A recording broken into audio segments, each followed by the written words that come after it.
યાદ રાખજો, ક્યારે કોઈ સંતનો દ્રોહ ન થઈ જાય આપણાથી. સાધુની અવજ્ઞા,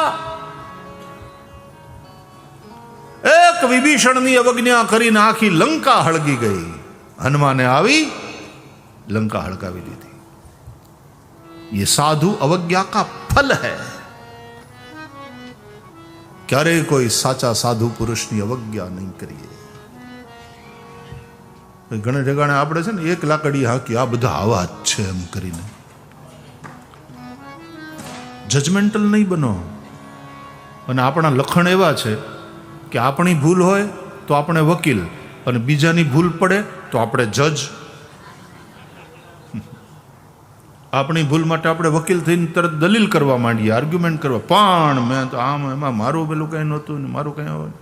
આપણી ભૂલ હોય તો આપણે વકીલ, અને બીજાની ભૂલ થાય ત્યારે આપણે જજ બનીને આપણે એવા જજમેન્ટલ થઈ જઈએ.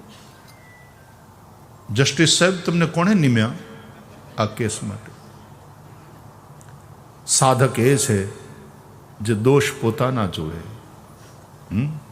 बुरा देखन मैं चला तो बुरा न मिलिया कोई, अंतर खोजा आपना तो मुझसे बुरा न कोई. साधु पुरुष दोष પોતાના જુએ, ગુણો બીજાના જુએ, વખાણ કરે, રાજી થાય, અનુરાગી બને, ઈર્ષાથી બચે, એવો સાધુ પુરુષ.